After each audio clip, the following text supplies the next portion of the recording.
अध्याय 18 श्री गणेशाय नमः। आकोट के पास मुंड गांव एक देहात है। वहां पर बाईजा नामक एक महाराज की भक्त रहती थी। इनके पिता का नाम शिवराम और माता का नाम भूलाबाई था। बाईजा का विवाह तत्कालीन प्रथा के अनुसार बाल्यकाल में ही हो गया था। तरुण अवस्था में उसके पिता ने उसे अपने ससुराल भेज दिया, किंतु बाईजा के माता पिता को पता चला कि उनका दामाद उनकी बेटी को संतान सुख नहीं दे सकता। इस बात पर वह दोनों बहुत दुखी हुए। बाईजा की माँ अपनी बेटी को देखकर रोती थी कि मेरी बेटी तो निस्संतान ही रहेगी। फिर एक दिन भूलाबाई ने शिवराम से कहा, बेटी को ऐसे ही मत रखो, इसकी दूसरी शादी कर दो। शिवराम ने कहा, धैर्य मत छोड़ो, कुछ दिन रास्ता देखेंगे। ऐसे अधिक व्याकुल होने से कोई फायदा नहीं है। कुछ दिन बाईजा को ससुराल में रखकर देखते हैं। अगर दामाद जी की यह समस्या किसी व्याधि के कारण है तो औषधियों से ठीक हो सकती है। ऐसा विचार करके उन्होंने बाईजा को अपने ससुराल में भेजा और वे दोनों वापस मुंड गांव लौट आए। बाईजा 16 वर्ष की थी। रंग तो उसका सांवला था, किंतु देखने में बहुत आकर्षक थी। उसके इस सुंदर रूप पर उसके जेठ की नजर थी और वह बाईजा को अनेक प्रकार से लुभाने का प्रयास करता था। लेकिन बाईजा ने हिम्मत से काम लिया और भगवान से प्रार्थना की कि मेरी भक्ति का यही फल है क्या। फिर उसने अपने मन में सोचा कि जो हुआ अच्छा हुआ, अब मेरा चित्त ईश्वर उपासना में ही लगा रहेगा। साथ ही उसने यह भी प्रार्थना की कि अब कोई भी पुरुष उसके देह को स्पर्श ना करे। एक दिन रात के समय उसका जेठ उसके पास गया, लेकिन बाईजा ने उसे ठुकरा दिया और कहा कि क्या तुम्हें तिल भर भी लज्जा नहीं आती? मैं तुम्हारा सम्मान करती हूँ, तुम मेरे पिता के समान हो और इस तरह का विचार छोड़ दो। लेकिन वह वासना के कारण हैवान बन गया था। किंतु उसी समय एक घटना घटी। उसका बड़ा बेटा हवेली से गिर पड़ा। उसके सिर पर गहरी चोट आई। तब बाईजा ने उसे अपनी गोद में उठाकर उसे दवाई लगाई तथा अपने जेठ से बोली, इस घटना पर विचार करो। पर स्त्री की अभिलाषा का परिणाम बुरा होता है। लड़का गिरने के कारण वह डर गया और अपनी कुबुद्धि के लिए पश्चाताप करने लगा। उसने उसका पीछा छोड़ दिया। कुछ दिनों के बाद शिवराम अपनी बेटी को मुंडगांव ले आया। तब भूलाबाई अपने पति से बोली, चलिए हम लोग शेगांव चलते हैं और महाराज से इसके भविष्य के बारे में पता करते हैं। यह बात शिवराम को भा गई और वह अपनी पत्नी और बेटी के साथ शेगांव गया। बाईजा ने महाराज के चरणों की वंदना की। शिवराम ने कहा, महाराज, इसे पुत्रवती होने का आशीर्वाद दीजिए। यह सुनकर समर्थ हंसकर बोले, अरे, विधाता ने इसके भाग्य में पुत्र नहीं लिखा है। संसार में जितने पुरुष हैं वे सब इसके पिता हैं, इसलिए इसकी शादी करने के झंझट में मत पड़ो। यह सुनकर शिवराम को बहुत दुख हुआ और वह वापस मुंडगांव आ गया। किंतु महाराज के वचनों से बाईजा को बड़ा हर्ष हुआ और उसके कारण उसके मन में महाराज के प्रति दृढ़ निष्ठा हो गई। समर्थ का एक भक्त पुंडलीक मुंडगांव में रहता था और वह प्रतिदिन शेगांव आया करता था। महाराज के दर्शन के लिए वह रोज आता था। उसी के साथ बाईजा शेगांव आने लगी। पहली बार बाईजा के माता पिता ने पुंडलीक के साथ शेगांव जाने का कोई विरोध नहीं किया। उनके मन में भावना हुई कि साधु के चरणों में इसने आश्रय लिया है तो वही इसका कल्याण करेंगे। हो सकता है कि वह उनके दामाद को स्वस्थ कर दें, क्योंकि संतों के लिए कुछ भी असंभव नहीं होता। ऐसा विचार करके वह भी खुश हुए। अब बार बार पुंडली के साथ बाईजा शेगांव आने लगी तो चारों तरफ यह बात फैल गई कि युवावस्था में मनुष्य का भला परमार्थ में थोड़ी मन लगता है। बाईजा भी जवान है और पुंडलिक भी जवान है, तो इनका यह साथ साथ जाना विषय भोग के लिए ही है। बाकी परस्पर प्रेम हो गया है। और यह सुख भोगने के लिए ही यात्रा पर जाते हैं। पुंडलीक और बाईजा दोनों भिन्न जाति के थे, तो इसलिए जाति की दृष्टि से भी इनको अलग करना चाहिए। इस तरह की बातें गांव में होने लगी, लेकिन वास्तव में दोनों का अंतःकरण शुद्ध था। उसमें किसी भी तरह की वासना नहीं थी। एक दिन बाईजा की माँ ने उससे कहा, अरे तुम रात दिन उस पुंडलीक के घर क्यों जाती हो? इस तरुण अवस्था में भला तुम लोगों को परमार्थ से क्या काम है? मारे मुंह पर काले क्यों पुतवा रही हो? फिर उस भूलाबाई ने अपने पति से कहा, इसको इस अवस्था में मत रखो, कोई अच्छा लड़का देखकर इसकी दूसरी शादी कर दो। यह अक्सर पुंडलीक के घर जाती है और लोग तरह तरह की बातें करते हैं, तो यह अच्छा नहीं लगता। भूलाबाई, शिवराम, बाईजा और पुंडलीक चारों एक दिन शेगांव महाराज के पास आए और उनकी चरण वंदना की। पुंडलीक को देखकर दया निधान कहने लगे, अरे भाई, बाईजा पूर्व जन्म की तुम्हारी बहन है। यद्यपि लोक निंदा करते हैं, फिर भी उसकी परवाह न करके तुम दोनों सच्चिदानंद की भक्ति करो। फिर भूलाबाई से बोले, भूले, इन पर व्यर्थ का दोषारोपण मत करो। यह पूर्व जन्म के भाई बहन हैं, तथा इस बाईजा को कोई पति नहीं है। यह संसार में प्रपंच के लिए नहीं आई है। इसी तरह ब्रह्मचारी रहेगी जन्म भर, जैसे जानाबाई पंढरपुर में थी। इसको परेशान मत करो। जानाबाई के गुरु नामदेव थे और यह हमारे शरण आई है। हमारे जानाबाई को कोई भी कपट छल मत करो। इस प्रकार की महाराज की वाणी सुनकर शिवराज का कंठ रुंध गया। उसके मुंह से शब्द नहीं निकला। बाद में वह बाईजा को लेकर मुंडगांव आया और कभी भी बाईजा के पुनर्विवाह के बारे में नहीं सोचा। खामगांव में राजा राम कंवर नाम का एक डॉक्टर दवाखाने में अधिकारी था। उसको बहुत बड़ा फोड़ा हो गया और उसकी चिकित्सा के लिए बुल्डाना, अकोला, अमरावती से बड़े बड़े प्रसिद्ध चिकित्सक शल्य क्रिया के लिए आए थे। अनेक प्रकार की औषधियां और लेप लगाए गए, किंतु वह फोड़ा शल्य क्रिया के बाद भी बढ़ता गया। उसके भाई और रिश्तेदार बहुत चिंतित हो गए और इधर राजा राम को फोड़े की पीड़ा असहनीय होती जा रही थी। अंत में उसने विचार किया कि अब सद्गुरु शरण के बिना दूसरा कोई उपाय नहीं है। वह शैया पर पड़े पड़े हाथ जोड़कर प्रार्थना करने लगा, हे सद्गुरुनाथ, शीघ्र दौड़ कर आइए, अब इस बात का अंत ना देखें। श्रोताओं, वह इस प्रकार से प्रार्थना करने लगा। रात के 1 बज रहे थे और उस समय घोर अंधेरा छाया हुआ था। ऐसे में एक बैलगाड़ी आकर दवाखाने के दरवाजे पर रुकी।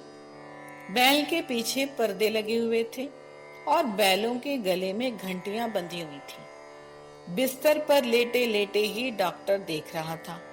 उसमें से एक ब्राह्मण उतरा और डॉक्टर के घर के दरवाजे को खटखटाया। डॉक्टर के भाई ने दरवाजा खोला और आगंतुक से प्रश्न किया, आप कहां से आ रहे हो?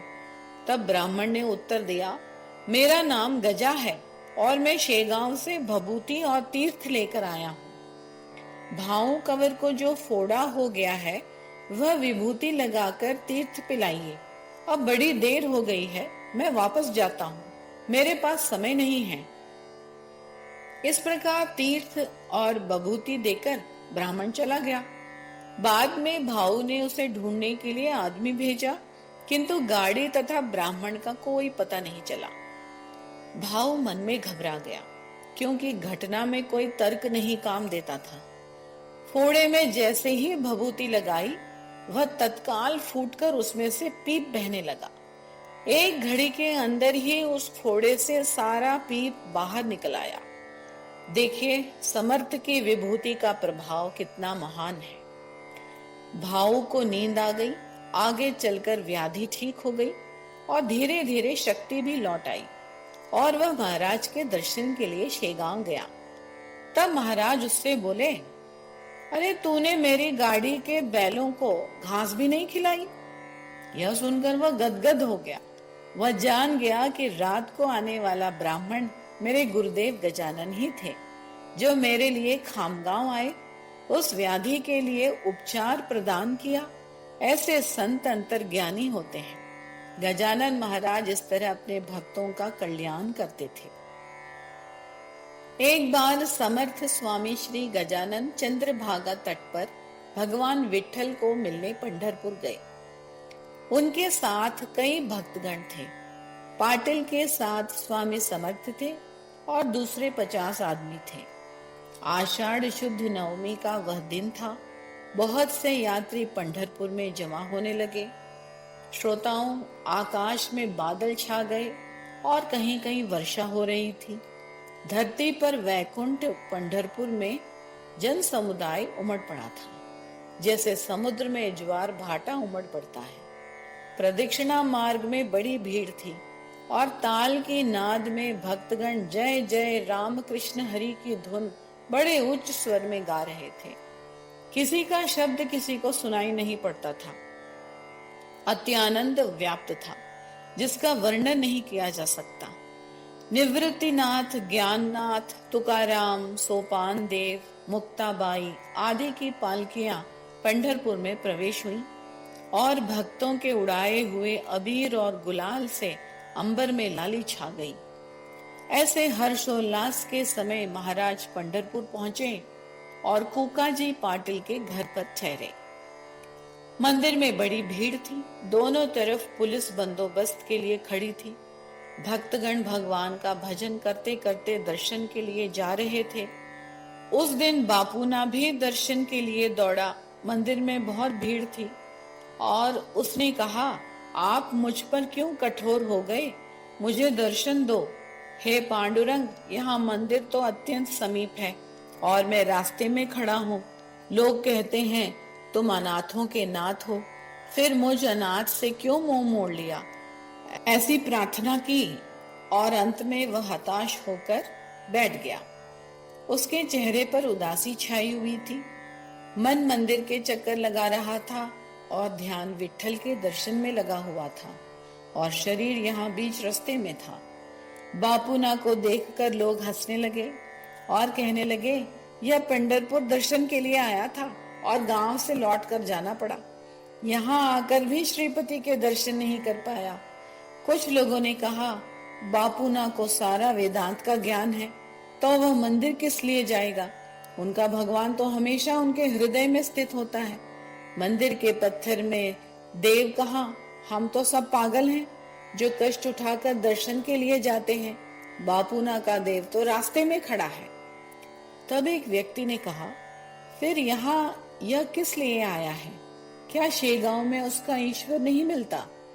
अरे, यह वेदांती लोग अन्य लोगों का ज्ञान का उपदेश देते हैं, किंतु इनको स्वयं की कोई अनुभूति नहीं होती है। इस प्रकार सब लोग उसका उपहास करने लगे। सब लोगों के सामने बेचारा अकेला क्या करता। बापूना मुंह बंद करके भूखा ही बैठा था। महाराज लेटे हुए सब देख रहे थे। सुनकर महाराज बोले, बापूना आओ, मैं तुम्हें रुक्मिणी रमन से मिलवाता हूँ, क्योंकि गरीबों पर साधु ही दया करते हैं। जिनको सत्संगति प्राप्त होती है वही वास्तव में भाग्यवान होते हैं। जिससे बापूना को बड़ा आनंद हुआ।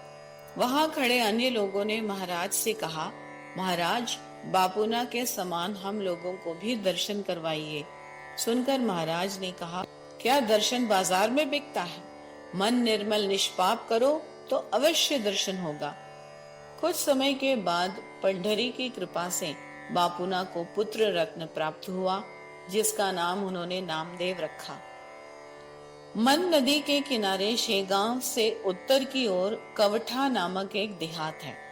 वहां का रहने वाला एक व्यक्ति कूका जी के घर में पंढरपुर में उतरा। उस समय वहां हैजा का प्रकोप था और डॉक्टरों के आदेश अनुसार पुलिस यात्रियों को गांव से निकालने लगी। यात्रियों को खोजकर जबरदस्ती गाड़ियों में बिठाती और चंद्रभागा नदी के पार कराती। कवठा का वह व्यक्ति भी रोगग्रस्त हो गया, क्योंकि यह फैलने वाली बीमारी थी। उसे उल्टी और दस्त लग गए और किसी भी तरह से काबू नहीं हो रहा था। पल भर में सारा इलाका खाली हो गया। संकट के समय कोई काम नहीं आता, दुख में सब त्याग देते हैं और सुख के समय सब संगी हो जाते हैं। ऐसे समय केवल ईश्वर या संत ही सहायता करते हैं। यह देखकर गजानन महाराज बोले, यह ओटे पर सोया है, इसे ले चलो। तब लोगों ने कहा, गुरुदेव लगता है यह मर गया है, इसको साथ लेने पर संकट हो सकता है। अपने साथ 50 आदमी हैं, पंढरपुर में हैजा बड़ी जोर से फैला हुआ है, अतः ठहरना खतरे से खाली नहीं, जल्दी से चलिए, चंद्रभागा के आसपास चले चलते हैं। तब महाराज बोले, अरे तुम लोग पागल हो गए हो क्या? अपने बंधु को ऐसी अवस्था में छोड़कर जाते हो? ऐसा कहकर महाराज उसके पास गए, उसको उठाकर बिठाया और मधुर वाणी से बोले, भैया चलो उठो, अब हमें अपने गांव बराड़ जाना है। तो उसने उत्तर दिया, गुरुदेव अब काहे का बराड़ जाना, अब तो मेरा अंत समय समीप आ गया है। तब महाराज बोले, अरे मूर्ख, डरते क्यों हो, तुम्हारा विघ्न टल गया। ऐसा कहकर उसके सिर पर हाथ रखते ही उसकी सारी बीमारी दूर हो गई, उसमें थोड़ी शक्ति वापस आ गई और वह उठकर खड़ा हो गया। तब महाराज ने उसका हाथ पकड़ा, फिर भला यमराज अपने मन से उसे कैसे ले जाता। घड़ी भर में वह स्वस्थ हो गया, उसको अपार आनंद हुआ। उसने समर्थ की चरण वंदना करके कहने लगा, दयालु, आपने मुझे यमराज की वार से बचा लिया। ऐसा चमत्कार होने पर सब भक्तगण महाराज की जय जयकार करते हुए निडरता से कुर्डुवाड़ी पहुंच गए। इस प्रकार श्री गजानन महाराज के साथ सब लोग पंढरपुर की यात्रा करके शेगांव पहुंचे। एक बार एक कर्मठ ब्राह्मण गजानन महाराज के दर्शन के लिए शेगांव आया।